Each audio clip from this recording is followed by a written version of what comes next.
இன்றைக்கி நம்ம பூர்ண கொழுக்கட்டை தான் செய்ய போகிறோம். பொட்டுக்கடலையை வச்சு தான் பூர்ண கொழுக்கட்டை செய்ய போகிறோம். 1 கப்பு பொட்டுக்கடலை, நாட்டு சர்க்கரை இல்லாட்டி வெல்லம், பொடிச்ச வெல்லம் எடுத்துக்கோங்க. 1 கப் தேங்காய் துருவல், 2 ஏலக்காய், தேங்காய் எண்ணெய் கொஞ்சம். வாங்க பொட்டுக்கடலையை மிக்சியில் பொடிச்சிட்டு வந்துடலாம்.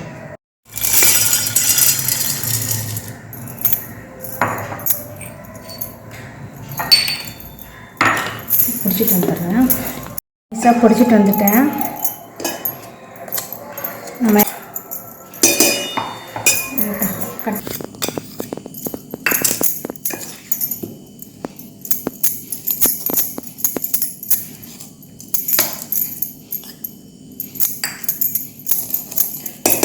அது கையில் பெசரிக்கலாம், அப்போ தான் சரியாக வரும் எல்லா பக்கமும். இப்போ ரெடி ஆகிடுச்சி. நம்ம கொழுக்கட்டை ரெடி பண்ணிடலாம். கொழுக்கட்டை ரெடி பண்ணிவிட்டு அப்படியே ஸ்டஃப் பண்ணிக்கலாம். இதில் இடியாப்ப மாவு தான் 4 கப்பு இந்த கப்பில் எடுத்துருக்கிறேன். பதப்படுத்தின மாவு. நீங்கள் பச்சரிசியை கழுவி காய வச்சு வறுத்து வச்சுக்கிட்டிங்கன்னா எடுத்து யூஸ் பண்ணிடலாம். நான் இடியாப்ப மாவு எடுத்துருக்கேன். இப்போ எப்படி செய்யலான்றது பார்க்கலாம். தண்ணி நல்லா சூடாயிடுச்சு, கொதிச்சிருச்சு. இப்போ எடுத்து நம்ம மாவில் ஊற்றிக்கலாம். தேவைக்கேற்ற உப்பு போட்டுக்கலாம்.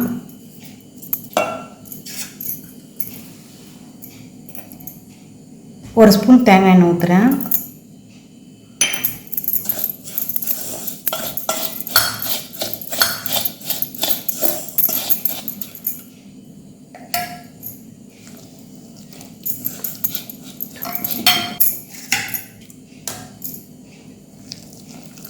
கொஞ்சம் கொஞ்சமாக ஊற்றி கலரிக்குங்க. தேங்காய் எண்ணெய் ஊற்றுறதுனால நல்ல வாசனையாகவும் இருக்கும். கொழுக்கட்டை நல்லா வெடிப்பு வராமல் நல்லா நைஸாக வரும். சரியாக இருக்குது. அப்படியே ஆறட்டும் கொஞ்ச நேரம். ஆறின பிறகு நல்லா பிசைஞ்சிக்கலாம். பார்க்கலாம்.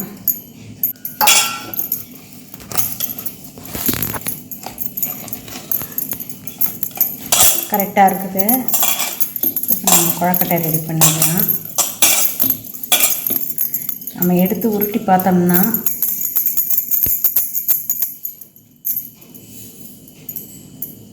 பாருங்கள், கரெக்டாக வந்திருக்குது. நல்லா வருது பார்த்தீங்களா? இந்த அளவுக்கு வச்சுக்கோங்க. இப்போ நம்ம ஒரு கொழுக்கட்டையாக ரெடி பண்ணி ஸ்டஃப் பண்ணிடலாம்.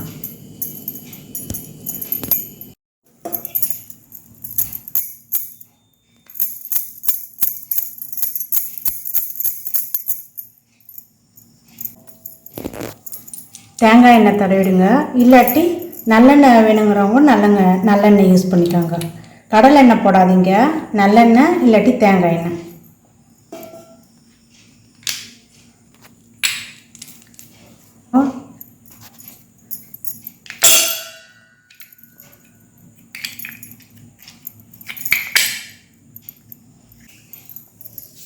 நல்லா குழி பண்ணிக்கோங்க. அப்போ தான் பூர்ணம் நல்லா நிறைய வைக்க முடியும். பூர்ணம் நல்லா நிறைய வச்சாதான் சாப்பிட்றதுக்கு நல்லாயிருக்கும், டேஸ்ட்டாக இருக்கும்.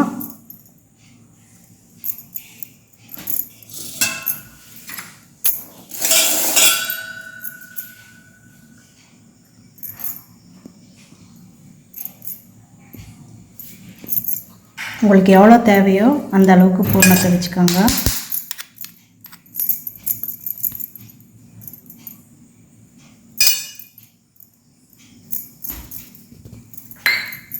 வச்சுட்டு லைட்டாக மேலே தண்ணி தடவிடுங்க.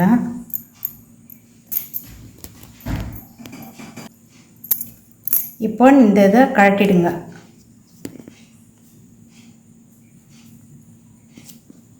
ஈஸியாக வந்துடுச்சு பாருங்கள். இப்போது இந்த இதில் இது மேலே வச்சிட்டிங்கன்னா சரியாக வந்துடும்.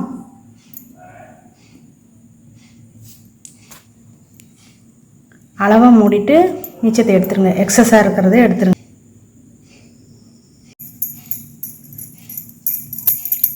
முதல்ல ஓரத்தில் ரெடி பண்ணிக்கோங்க. பண்ணிவிட்டு அப்புறம் அப்படியே கொஞ்சம் சுற்றிட்டே வந்தீங்கன்னா அப்படியே நல்லா ஈஸியாக செப்பு போல் நல்லா வந்துடும். நம்ம எப்படி செய்கிறோமோ அந்த மாதிரி நல்லா வந்துடும். உங்களுக்கு பூர்ணம் எவ்வளோ வேணுமோ அவ்வளோ வச்சுக்கலாம்.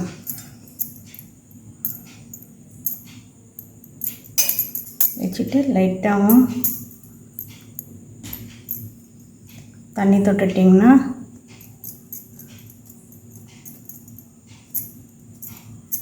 நல்லா வந்துடும். இது இப்படியே கூட நீங்கள் ப்ளைனாக வச்சுக்கலாம், இல்லையா கூட அப்படியே டிசைன் பண்ணுறதா இருந்தால் கூட இப்படி டிசைன் பண்ணிக்கலாம்.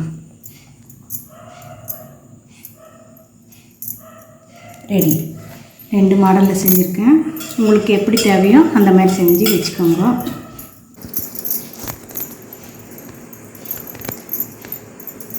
இது ரவுண்டாக கையிலே ரெடி பண்ணிக்கலாம். நீங்கள் அச்சு வேண்டாம், எனக்கு சரியாக வரல அப்படின்னு நினைக்கிறவங்க கையிலே கூட இந்த மாதிரி பண்ணிக்கலாம்.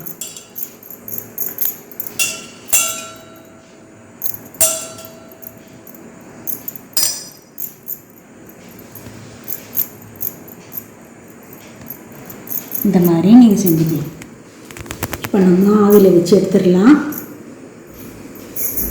இட்லி பாத்திரம் நல்லா ஆவி வந்த பிறகு வைங்க.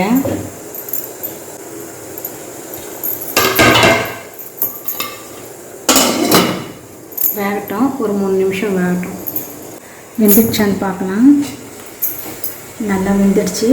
மேலே அப்படியே ஷைனிங்காக இருக்குது பார்த்தீங்களா? இப்போ எடுத்துடலாம்.